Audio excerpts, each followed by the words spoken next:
Let's bite पैसा।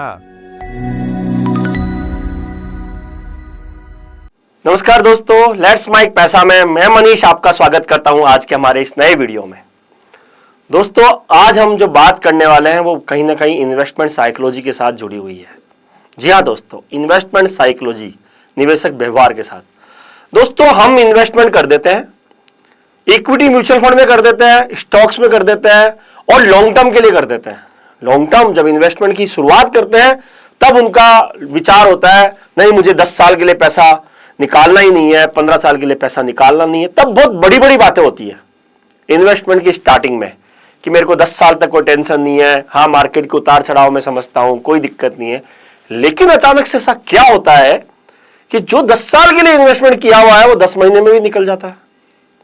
जी हाँ दोस्तों, और कई बार ऐसा होता है कि जो इन्वेस्टर, जो निवेशक 10-10 साल, 15-15 साल के लिए कह के निवेश में आते हैं, इक्विटी म्यूचुअल फंड में आते हैं, वो 10 महीने, 12 महीने, 2 साल, 3 साल के अंदर बाहर भी निकल जाते हैं। तो आज हम यही समझेंगे कि ऐसे क्या कारण होते हैं जिससे जो लॉन्ग टर्म निवेश करने के लिए जो निवेशक आता है वो लॉन्ग टर्म निवेशक सिर्फ कहने नाम का ही रहता है, असल में वो लॉन्ग टर्म ना होके शॉर्ट टर्म में ही बाहर निकल जाता है। तो सबसे पहले जो कारण की बात करेंगे वो बात है कि सबसे पहला कारण जो है वो है मार्केट का गिरना। दोस्तों, जब आपने पैसा लगाया किसी इक्विटी म्यूचुअल फंड में तो आपको यह पता है कि हमने पैसा शेयर मार्केट में लगाया है और शेयर मार्केट का जो डेटा है वो पिछले 20 सालों का, 25 सालों का और 30 सालों का डेटा यह कहता है कि मार्केट में उतार चढ़ाव आते रहते हैं। और जब भी आपने निवेश किया, आपके निवेश सलाहकार ने आपको यह बात जरूर समझाई कि आपका ये निवेश शॉर्ट टर्म में उतार चढ़ाव में आ रह सकता है, उतार चढ़ाव होते रहेंगे, लेकिन आपको रुक कर रहना है। लेकिन फिर भी मार्केट गिरा और मार्केट गिरते ही आपके डर लगना शुरू, और डर लगने में क्या होगा, आपने वो पैसा निकाल लिया। आपका निवेश सलाहकार बार बार आपको रोकता रहा, लेकिन आपने वो पैसा निकाल लिया। 2020 सबको याद है दोस्तों।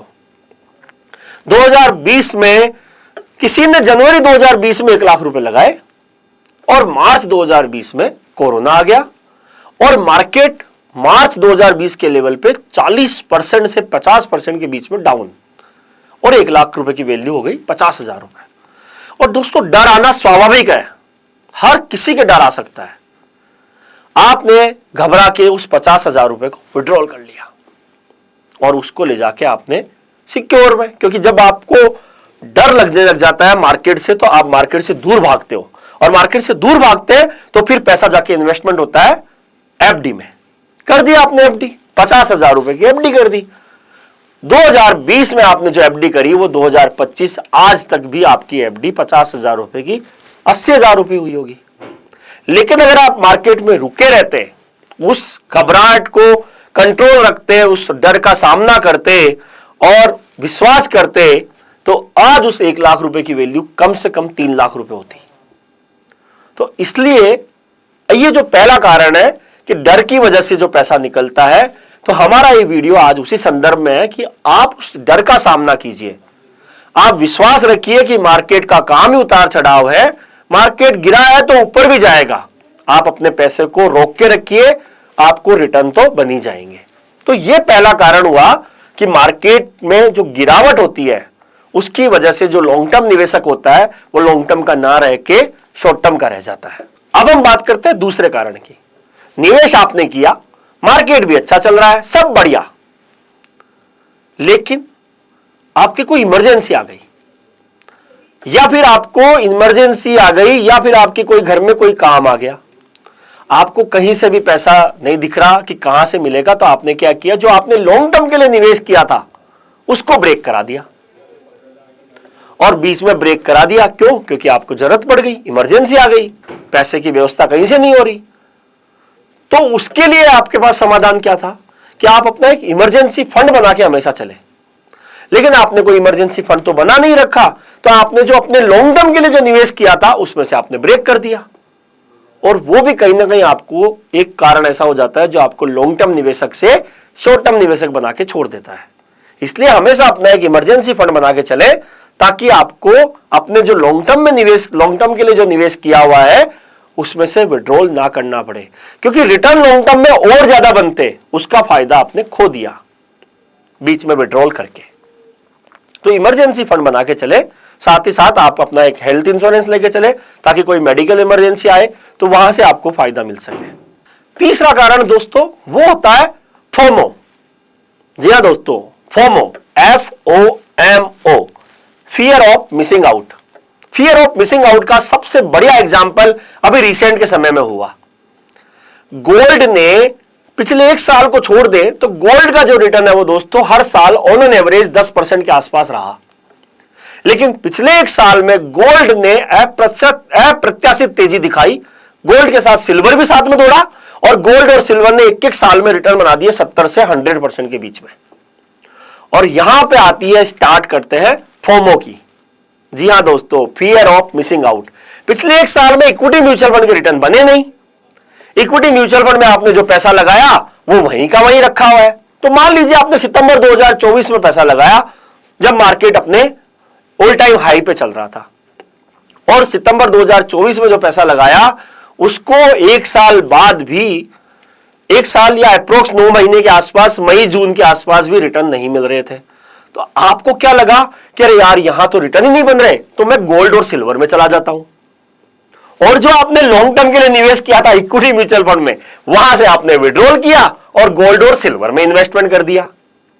इसको बोलते हैं फियर ऑफ मिसिंग आउट। आपको डर लगा कि यार मैं यहां पे भी रिटर्न नहीं कमा रहा, कहीं मालूम पड़ा मैं गोल्ड और सिल्वर में भी रिटर्न ना कमा पाऊं, इसलिए आपने वहां जो इक्विटी म्यूचुअल फंड जो आपने लॉन्ग टर्म के लिए किया था उसमें से पैसा विड्रॉल किया और आपने गोल्ड और सिल्वर में लगा दिया। अब हुआ क्या? अब गोल्ड और सिल्वर सबको पता है, गोल्ड अपने ऑल टाइम हाई से 10-12% नीचे है और सिल्वर भी लगभग 20% नीचे चल रहा है।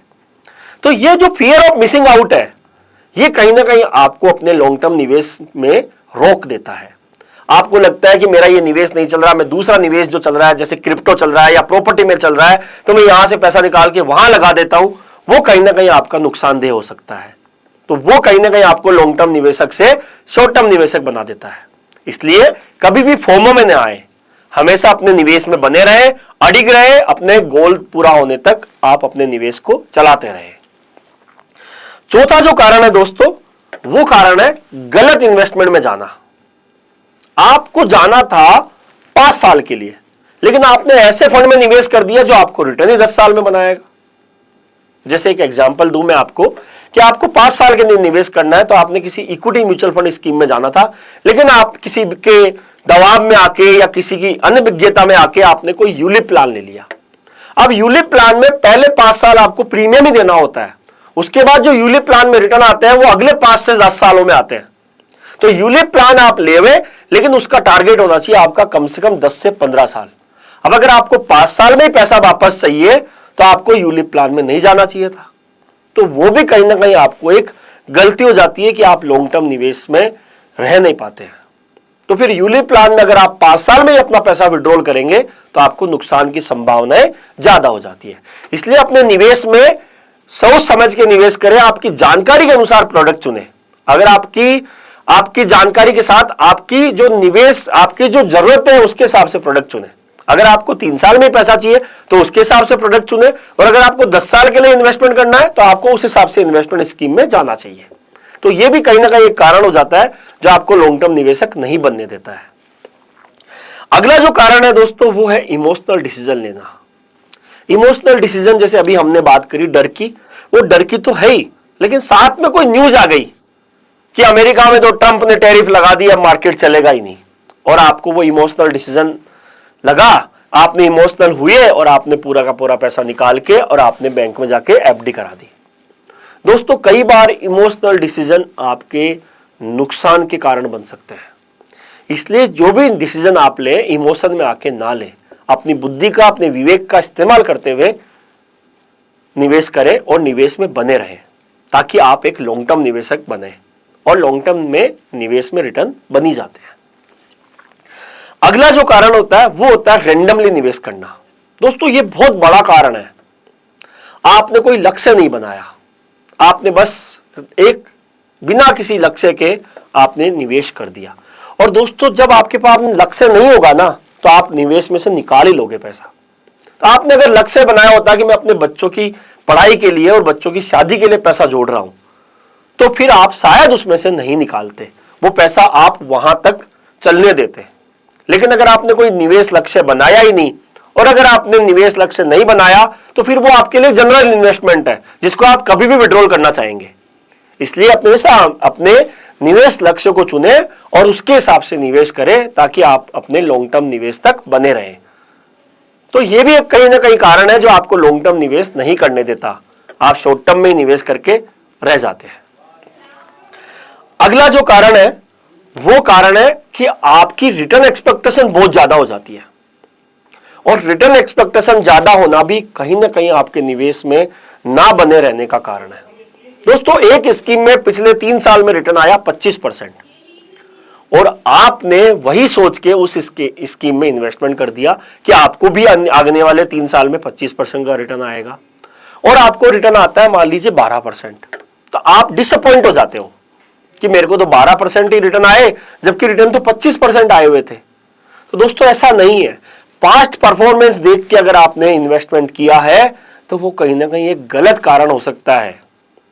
इसलिए हमेशा अपनी जानकारी के हिसाब से निवेश की वास्तविकता को समझते हुए निवेश कीजिए कि जो 25% रिटर्न आए हैं क्या वो आने वाले समय में आएंगे या नहीं आएंगे, और आएंगे तो क्या लॉजिक है और नहीं आएंगे तो क्या लॉजिक है, ये समझे। अपने निवेश सलाहकार के साथ बैठ के इन सब बातों पे चर्चा कीजिए। आप निवेश हमेशा लॉन्ग टर्म में बने रखोगे। लेकिन अगर आप रिटर्न एक्सपेक्टेशन ज्यादा कर लोगे और अगर आपको रिटर्न नहीं आएंगे तो फिर आप पैसा निकाल ही लोगे। इसलिए अपनी रिटर्न एक्सपेक्टेशन को कम रखें और लॉन्ग टर्म की प्लानिंग के साथ निवेश करें ताकि आप एक सच्चे लॉन्ग टर्म निवेशक बन सकें। साथ ही साथ एक चीज और होती है कि आपने म्यूचुअल फंड में रिटर्न अच्छे सोच के रिटर्न आए कि मेरे को एफडी से बेटर रिटर्न मिलेंगे।